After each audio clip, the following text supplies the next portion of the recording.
America India defence deal और पाकिस्तान और Saudi अरब के दिफाई मुआहिदे में क्या फ़र्क है? क्या अमेरिका इंडिया डिफेंस डील में भी एक पर हमला दूसरे पर हमला तस्वुर किया जाएगा? और अगर ऐसा हुआ तो क्या अमेरिका पाकिस्तान के खिलाफ भारत की मदद को आएगा? देखिए जी, जो भारत और अमेरिका के दरमियान मुआहिदा है, ये एक 2005 से शुरू हुआ था मुआहिदा, और ये एक्सटेंशन है उनकी जो आपस में क्वाड वाली एक अंडरस्टैंडिंग चल रही है उसके लिहाज से भी। और उसमें अगर देखा जाए तो उसमें कोई इस तरह की अंडरस्टैंडिंग बिल्कुल नहीं है कि अगर एक मुल्क पे हमला होता है तो दूसरे मुल्क पे भी वो हमला तस्वुर किया जाएगा और उसके लिए मिलिट्री एक्शन लिया जाएगा, जिस तरह ये एक नेटो वाला मुआहिदा है उससे बिल्कुल हट के ये मुआहिदा है। इसकी जो बेसिक क्लॉज हैं और अगर उनको पढ़ा जाए तो वो है बेसिकली मिलिट्री आपस में कोलैबोरेशन होगी इनकी, जो जिसमें मिलिट्री इक्विपमेंट आ सकता है, मिलिट्री एक्सरसाइजेज हो सकती हैं, जो कि वो ऑलरेडी कर भी रहे हैं। और अमेरिका और इंडिया ने कोई 4-5 सालों से मिलिट्री जॉइंट एक्सरसाइजेज भी की हैं। रेड फ्लैग में एयरफोर्स की एक्सरसाइजेज में भी उन्होंने आपस में शिरकत की है। और इंडिया का जो जहाज वो बनाना चाह रहे हैं तेजास, वो भी उसका जो इंजन है वो अमेरिकन इंजन है और वहीं से वो बेसिकली लेते हैं।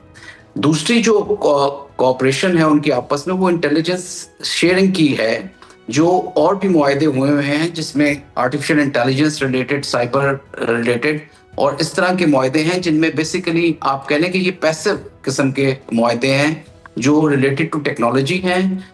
Sharing of the military hardware and software और plus sharing of the military and otherwise जो इंटेलिजेंस है वो शेयरिंग अलॉन्ग विद द मतलब sharing of the equipment related to the intelligence. तो इसमें कोई इस तरह की बिल्कुल शर्त नहीं है और बाइंडिंग नहीं है कि अगर एक मुल्क पे हमला हो तो दूसरे मुल्क पे हमला तस्वुर किया जाएगा, जो कि एग्रीमेंट पाकिस्तान और सऊदीया के दरमियान हुआ था। वो एक जरा ब्रॉडर किस्म का एग्रीमेंट है जिसमें ये शर्त जरूर है कि एक मुल्क पे हमले को दूसरे मुल्क पे हमला तस्वुर किया जाएगा और नेसेसरी जो दिफाई किस्म की जो एक्शंस हैं वो भी लिए जाएंगे। अच्छा, ये फर्क जरूर इस वक्त मौजूद है इनमें आपस में। अच्छा ठीक। सर, क्या इंडिया अमेरिका डिफेंस डील से पाकिस्तान और चीन को परेशान होने की जरूरत है? देखिए, मैं समझता हूँ, देखिए ये 2005 से ये मुआहिदा है। आप देख लें कि क्या लेवल ऑफ कोऑपरेशन रही है इंडिया की और अमेरिका की। और यहाँ पे मैं एक बात और जरूर कहना चाहूंगा कि अमेरिका की जो पॉलिसीज हैं, अगर आप पिछले कोई 7-8 दहाइयों में देखें तो अमेरिका की कोशिश ये रही है, और ये ज्यादातर ग्लोबल पावर्स जो होती हैं उनकी कोशिश होती है, वो चाहते हैं कि यूनिपोलर वर्ल्ड हो और मल्टीपोलर जो है वो रीजनल कंट्रीज हों, या जितने भी कॉन्टिनेंट्स हैं उसमें रीजनल जितनी भी पावर्स हैं मल्टीपोलर ऑपरेटर्स ऑपरेट करें और कोई एक पावर जो है वो कंट्रोल ना करे एशिया को, यूरोप को या मिडिल ईस्ट को, किसी को भी। और अगर आप देखें पूरे जो एनवायरनमेंट्स हैं वो इसी तरह से हैं। जी जी। कभी भी अमेरिका नहीं चाहेगा कि इंडिया बहुत ज्यादा पावरफुल हो जाए इस रीजन में, ना वो चाइना को चाहता है कि वो यूनिपोलर के तौर पे उभरे और एक जो है रीजनल पावर बन जाए। इसी तरह यूरोप में आप देखें, जब उन्होंने यूरोपियन यूनियन बनाई तो आप उसके बाद ब्रिटेन ने ब्रेक्सिट किया और रशियन की भी वॉर शुरू हो गई, जिससे यूरोपियंस को एक इनसिक्योरिटी का अमल रहा। और वो मिडिल ईस्ट में आप देखें सऊदीया वर्सेस ईरान वाला एलिमेंट चल रहा है, या गल्फ कंट्रीज और जो अरब कंट्रीज हैं वर्सेस ईरान काफी अरसे से, वर्सेस इजराइल। सो ये तमाम जो है एक कैओस वाला जो एलिमेंट होता है या ये एनवायरनमेंट्स होती हैं, ये ग्लोबल पावर्स को सूट करती हैं, ना सिर्फ जियोपॉलिटिकल असर और रसूख के लिहाज से, बल्कि उनके जो हथियार होते हैं, जो एक उनकी आर्मामेंट की इंडस्ट्री है, मिलिट्री इंडस्ट्रियल कॉम्प्लेक्स है, उसको भी फरोग मिलता है इससे। तो मेरा नहीं ख्याल कि पाकिस्तान को इस मुआहिदे से ज्यादा फिक्र करने की जरूरत है। अच्छा। क्योंकि ये मुआहिदा 2005 से चल रहा है और उसके बाद 2015 में इसको रिन्यू किया गया 10 साल के बाद, और अब 2025 में दोबारा उसी मुआहिदे को रिन्यू, उसमें कोई एडिशनल ऐसी चीज या ऐसा क्लॉज नहीं डाला गया कि जिससे पाकिस्तान को मतलब किसी किस्म की फिक्र की जरूरत है, या वो किसी जारियत हो सकती है पाकिस्तान के खिलाफ, या कोई ऐसी कैपेबिलिटी एक्स्ट्राऑर्डिनरी इंडिया के पास मिलिट्री की आ सकती है जो पाकिस्तान को जेर कर सकती है। तो मैं नहीं समझता कि कोई ऐसी शर्त इसमें है, कोई ऐसी बाइंडिंग है इस शर्त में कि अमेरिका जो है, और वैसे भी अगर आप इन्वायरमेंट्स देखें पिछले कई महीनों से, तो अमेरिका ने जो है वो इंडिया को ज़्यादा थोड़ा सा टाइट करने की कोशिश की है, बिकॉज ऑफ सोवियत यूनियन के साथ उनके जो रिलेशनशिप चल रहे हैं, उनके जो ऑयल इंपोर्ट है स्पेशली, और अदरवाइज भी ट्रेड की जो कोलैबोरेशन है, क्योंकि सोवियत यूनियन पे भी और चाइना पे भी किसी हद तक पाबंदियां लगाई हुई हैं अमेरिका ने, और ये दो ऐसी पावर्स हैं जिनको अमेरिका काउंटर जरूर करना चाहेगा। इंडिया अगर उसके कन्वर्जेंस ऑफ इंटरेस्ट है अमेरिका के साथ इन काउंटरिंग चाइना या इन बैलेंसिंग चाइना इस रीजन में, तो वो तो ठीक है। अगर वो इंडिया रशिया से जितनी उसकी जिन जिन चीजों पे अमेरिका की पाबंदियां लगी हुई हैं उस पे कोऑपरेट करता है अमेरिका के साथ, तो फिर तो आगे चीजें बढ़ सकती हैं। लेकिन अभी जो चीजें नजर आ रही हैं, कोई खातिर ख्वाह इंडिया ने अपने आप को डिटैच नहीं किया, एक हेजिंग स्ट्रेटजी है डिप्लोमेसी के लिहाज से जो कि इंडिया फॉलो कर रहा है अमेरिका और रशिया के दरमियान। तो मैं समझता हूं कि ये इंडिया अपने आप को डिसोसिएट नहीं करेगा, और अमेरिका भी इस मामले में काफी हद तक केयरफुल होगा कि इंडिया को कितनी ज्यादा लिवरेज दी जा सके, चाहे वो चाबहार का पोर्ट है, चाहे वो एनर्जी की रिक्वायरमेंट्स हैं इंडिया की, या चाहे वो वेपन की इंपोर्ट है जो वो इंडिया रशिया से कर रहा है। अच्छा सर, इस सवाल की एक वजह ये भी थी कि अभी इंडिया ने हालिया दिनों में ऑपरेशन त्रिशूल भी शुरू किया है, और इसको इंडियन मीडिया रिपोर्ट भी ऐसे कर रहा है कि उसमें हाई टेक्नोलॉजी इस्तेमाल की जा रही है, AI टेक्नोलॉजी का इस्तेमाल भी किया जा रहा है। एक तरफ ये मुआहिदा हुआ है और दूसरी तरफ ये ऑपरेशन भी चल रहा है। ये सिचुएशन इंडिया क्या एक और स्टंट की तरफ जाने की कोशिश कर रहा है? ऑपरेशन से आपकी मुराद जो एक्सरसाइजेस हैं जो इंडिया कर रहा है? बिल्कुल उसी की बात कर रही हूँ मैं। जी, वो देखें, ये एक रेगुलर एक्सरसाइजेस होती हैं, और स्पेशली इस टाइम पीरियड में अक्टूबर से लेकर दिसंबर तक पाकिस्तान भी करता है, पाकिस्तान की आर्म फोर्सेस भी करती हैं, इंडिया भी कर रहा है। लेकिन हैविंग सेड दैट, जिस लेवल पे वो ये एक्सरसाइज कर रहा है और जितना इक्विपमेंट वो इस्तेमाल कर रहे हैं हमारे सेंटर और साउथ वाले एरिया में, तो हमें जरूर कॉशियस होना चाहिए, क्योंकि जिस तरह के जंग हमने पहले देखी, चाहे वो पुलवामा में थी और फिर पहलगाम में थी, कि जिस तरह की टेक्नोलॉजी इस्तेमाल हुई, हथियार इस्तेमाल हुए जो कि बहुत दूर से मारने वाले बियॉन्ड विजुअल रेंज वेपन्स थे, और इसी तरह स्टैंड ऑफ वेपन्स थे जो हवा से ग्राउंड पे मारे गए, जिनकी रेंजेस जो हैं 150-200 किलोमीटर तक थी। तो किसी भी वक्त वो मतलब उसका रुख इस तरफ हो सकता है और किसी तरह की जारियत वो कर सकता है, मतलब इसको हम नजरअंदाज नहीं कर सकते। लेकिन मैं समझता हूँ कि अभी जो कुछ उसने फेस किया कुछ अर्सा पहले सिंदूर में, तो उसके पास कोई ऐसी कैपेबिलिटी नहीं आई कि वो पाकिस्तान पे जारियत करे और पाकिस्तान उसका जवाब ना दे सके और बेहतर जवाब ना दे सके। और मेरा नहीं ख्याल कि वो इंडिया इस तरह का कोई एडवेंचर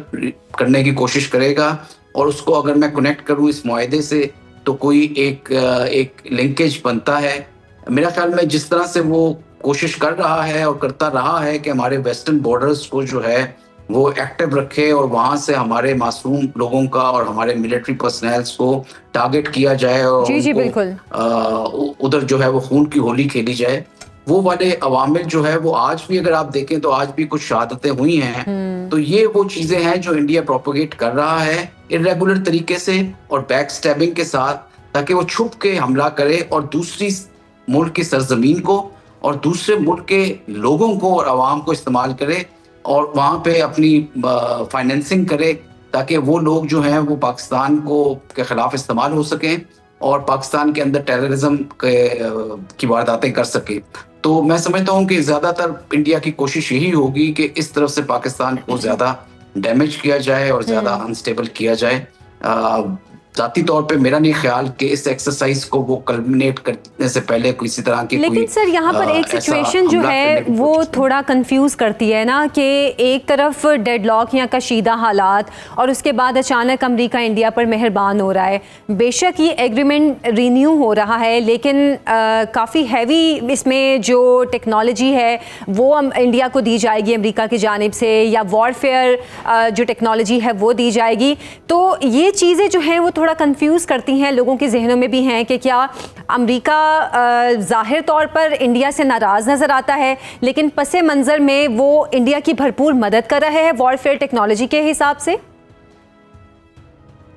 जी देखिए, जिस तरह मैंने कहा कि अमेरिका जो है उसका जो मिलिट्री इंडस्ट्रियल कॉम्प्लेक्स है वो बड़ा पावरफुल इंडस्ट्री है और बहुत ज़्यादा लॉबिस्ट हैं जो उस पे काम कर रहे होते हैं, जो कि उनके कांग्रेसमैन भी हैं और लॉ मेकर्स हैं। और ये वो इंडस्ट्री है जिसको ट्रम्प भी हमेशा से प्रोपोगेट करते रहे हैं और इसका इंटरेस्ट को देखते रहे हैं। ये इस इंडस्ट्री को वो हमेशा चाहेंगे कि इसको फरोग मिले। वो जबकि कहते जरूर हैं कि भाई हम जो है, मैं नो वॉर वाला प्रेसिडेंट हूँ और पीस कीपिंग मतलब peace making is my main ambition, लेकिन ऐसी बात हो नहीं सकती क्योंकि ये मिलिट्री इंडस्ट्रियल कॉम्प्लेक्स अमेरिका का इतना स्ट्रांग है कि वो चाहेंगे कि इनकी तमाम इस इंडस्ट्री को जो है ज्यादा कुव्वत और ज्यादा ताकत मिले और उस सिलसिले में ज्यादा से ज्यादा वेपन, जिस तरह आपने मिडिल ईस्ट में देखा, कतर के साथ, सऊदी अरेबिया के साथ, यूएई के साथ और बेशुमार ममालिक हैं जिनके साथ उनके ये ताल्लुकात हैं कि जिससे वो चाहते हैं कि उनका ये इंडस्ट्रियल कॉम्प्लेक्स चलता रहे। इनकी इंडस्ट्री जो है लॉकहीड की, बोइंग की, जनरल डायनामिक्स की, नॉर्थरॉप ग्रूमैन, ये सारी बहुत बड़े जाइंट्स हैं और इनको वो चाहेंगे कि ये मार्केट में रहें और स्ट्रांग रहें और कोई और रशियन या चाइनीज जो है वो इनकी जगह या इनकी स्पेस ना ले सकें। और यही चीज हमने मिडिल ईस्ट में देखी कि ये चीज मौजूद है। अभी भी वो इंडिया, क्योंकि एक बहुत बड़ी मार्केट है, India is one of the highest spender जो डिफेंस के लिए अपनी पैसे खर्च करता है और जिसका बजट है, तो उस लिहाज से देखा जाए तो इंडिया की मार्केट को वो एक्सप्लोर करना चाह रहे हैं। और पहले भी उन्होंने चिनूक और अपाची जैसे हेलीकॉप्टर उधर दिए हैं और C-17 जहाज दे चुके हैं। वो अभी भी चाहते हैं कि अमेरिका का F-35 जो है वो ले इंडिया और मतलब उसको इस्तेमाल करे। तो हमें इस चीज में बहुत ज्यादा तशवीश नहीं देखनी चाहिए या पाकिस्तान को इससे कोई फिक्रमंद नहीं होना चाहिए।